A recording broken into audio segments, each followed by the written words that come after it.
Hello everyone, class 8 maths zone exercise 6.4 जो भी question इसमें दिया गया है 6.4 का उसे फैक्टराइज कर रहा है। और फैक्टराइजेशन का मेथड 1 to 25 हमने ऑलरेडी बताया है।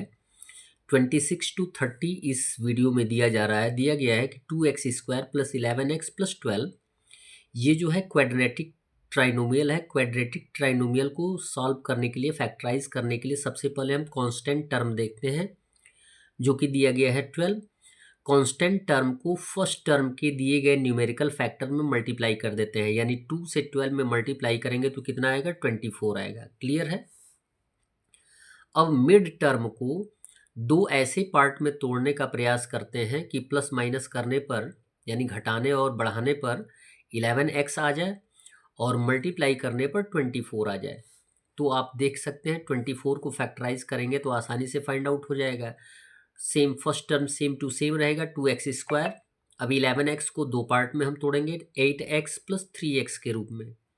तो 8 और 3 को ऐड करेंगे तो कितना आएगा 11, और 8 से 3 में मल्टीप्लाई कर देंगे तो कितना आएगा 24। तो दो पार्ट हमारे हो गए 8x और 3x प्लस 12। अब हमारे पास 4 टर्म्स हो गए, तो 4 टर्म्स में हम पेयर फाइंड आउट कर लेंगे, दो पेयर होगा। अब दो पेयर के साथ जो कॉमन होगा उसे हम फाइंड आउट कर लेंगे। 2x² प्लस 8x में कॉमन आ जाएगा 2, क्योंकि 2 से 2 भी डिविजिबल है, 8 भी डिविजिबल, तो 2 कॉमन हो गया। दोनों में एक सिंगल x को हम कॉमन ले सकते हैं। यदि 2x हमने कॉमन लिया है तो 2x से 2x² में डिवाइड करके देखिए, केवल सिंगल x बचेगा। सिंगल x बचेगा तो x ब्रैकेट में ले लेंगे, प्लस, यानी जो रिमेनिंग फैक्टर्स होते हैं उनको ब्रैकेट में लिखते हैं, प्लस 2 से 8 में डिवाइड करेंगे 4 आएगा। x को ऑलरेडी हमने कॉमन ले लिया तो ये हो जाएगा x प्लस 4। यहाँ पे जो नेक्स्ट पेयर दिया गया 3x प्लस 12, x को कॉमन हम नहीं ले सकते हैं, 3 को कॉमन ले सकते हैं। क्यों? क्योंकि 3 से 3 भी डिविजिबल है, 12 भी डिविजिबल है। तो प्लस 3 हमने कॉमन ले लिया, यहाँ पे x बच गया, 3 4 जा हो जाएगा 12, यानी प्लस 12। हमारे पास जो कॉमन के रूप में आएगा x plus 4 as a common आ जाएगा, और 2x प्लस 3 जो कॉमन लिया गया उसे एक ब्रैकेट में लिख देंगे, जो कि हमारा फैक्टर होगा। 27 दिया गया है 2a² plus 7ab minus 15b²। ये भी एक क्वाड्रेटिक ट्राइनोमियल के फॉर्म में ही दिया गया है, या फॉर्म ही है। अब इसे आपको सॉल्व करना है इसका फैक्टराइजेशन करके। तो लास्ट वाले टर्म में देख सकते हैं कि 15 दिया गया है न्यूमेरिकल फैक्टर, और फर्स्ट वाले टर्म में दिया गया है 2 और 15 से मल्टीप्लाई करेंगे तो 30 आएगा। ये क्लियर है, 30 आएगा। अब मिड टर्म को दो ऐसे पार्ट में तोड़ने का प्रयास करें कि जिसको कि प्लस माइनस करने पर 7ab आ जाए और मल्टीप्लाई करने पर कितना आ जाए, 15 2 जा 30 आ जाए। क्लियर। अपने नोटबुक पर लिखने का प्रयास आप अवश्य करें। तो हमने क्या किया है, मिड टर्म 7ab को दो पार्ट में तोड़ने का प्रयास किया है, प्लस 10ab और माइनस 3ab। देख लें कि प्लस 10 में से 3 माइनस कर देंगे तो 7 आ जाएगा, और 10 से 3 में मल्टीप्लाई कर देंगे तो 15 आ जाएगा। वो भी कितना, माइनस 15। कैसे आएगा, प्लस इंटू माइनस क्या होता है, माइनस। 10 3 जा 30, ये माइनस 30 आएगा। यहाँ पर भी वही लाना है, 2 इंटू माइनस 15 कितना हो जाएगा, माइनस 30। अब हमारे पास 4 टर्म्स आ गए, तो इनको हम पेयर फाइंड आउट कर लेंगे, और पेयर फाइंड आउट करने के साथ हम कॉमन फाइंड आउट कर लेंगे। तो 2a हम कॉमन ले लेंगे तो इसमें सिंगल a बच जाएगा फैक्टर के रूप में, प्लस 2 5 जा 10, और a को हमने कॉमन लिया, b बच गया, यानी a प्लस 5b हो गया। माइनस 3ab माइनस 15b² में से हम माइनस 3 को कॉमन ले सकते हैं, और माइनस 3 को कॉमन लेंगे तो यहाँ से b भी हम कॉमन ले सकते हैं, यानी माइनस 3b कॉमन हो जाएगा। माइनस 3b से माइनस 3ab में डिवाइड कर देंगे तो माइनस से माइनस कट जाएगा, प्लस हो जाएगा, केवल a बच जाएगा। सेम कंडीशन, माइनस से माइनस कट जाएगा तो प्लस हो जाएगा। 3 5 जा 15, और एक b हमने कॉमन ले लिया तो b बच गया है, तो a प्लस 5b हो गया। a प्लस 5b को हम एज ए कॉमन रख लेंगे, 2a प्लस, और यहाँ पे माइनस 3b है तो इसको हम एक ब्रैकेट में रख देंगे एज ए फैक्टराइजेशन। 28 दिया गया है 1 माइनस टी माइनस 6t²। यदि आप इसको अरेंज करना चाहते हो तो अरेंज भी कर सकते हैं, अदरवाइज आप विदाउट अरेंज किए भी इसको सॉल्यूशन के रूप में फाइंड आउट कर सकते हैं। यहाँ पे कांस्टेंट टर्म पहले दे दिया गया है, तो 1 जो कांस्टेंट टर्म है उससे हम फर्स्ट टर्म के न्यूमेरिकल फैक्टर से मल्टीप्लाई करेंगे तो 6 1 जा 6 होगा। यहाँ पे देखिए माइनस है, -6 इंटू +1 हो जाएगा -6। अब हमें जो मिड टर्म है उस मिड टर्म को दो ऐसे पार्ट में तोड़ना होगा कि प्लस माइनस करने पर 1t आ जाए और मल्टीप्लाई करने पर -6 आ जाए।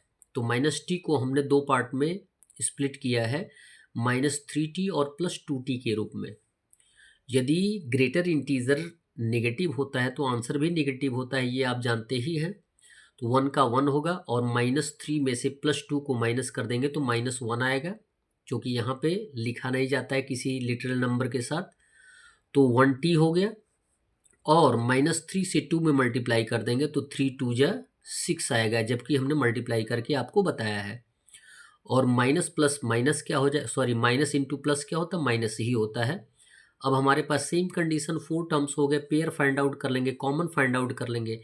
यहाँ पे 1 - 3t में से हम केवल 1 ही कॉमन ले सकते हैं, और यदि 1 कॉमन लेंगे तो यहाँ पे 1 बच जाएगा, -3t हो जाएगा। 2t - 6t स्क्वायर में से कॉमन हम ले सकते हैं +2, और दोनों में t है तो t भी कॉमन ले सकते हैं तो 2t हो जाएगा। फिर उसके बाद अगर 2t हमने कॉमन लिया तो यहाँ पे क्या बचा 1 माइनस 2t, 2 से 6 में डिवाइड करेंगे 3, और एक t हमने कॉमन लिया, सिंगल t बच गया यानी 3t हो गया। तो आप ये देख सकते हैं 1 - 3t और -3t को एक ब्रैकेट में रख लेंगे, और जो कॉमन हमने लिया उसको एक ब्रैकेट में 1 + 2t, ये हो जाएगा हमारा आंसर। 29 दिया गया है, 6 - 9c - 27c स्क्वायर। अब देखें यहाँ पर कांस्टेंट एट फर्स्ट दे दिया गया और फर्स्ट टर्म लास्ट में दे दिया गया है, कोई कन्फ्यूजन की बात नहीं है। यदि आप रीअरेंज करना चाहें तो रीअरेंज करके लिख सकते हैं, अदरवाइज आप सेम टू सेम रख कर भी सॉल्यूशन फाइंड आउट कर सकते हैं।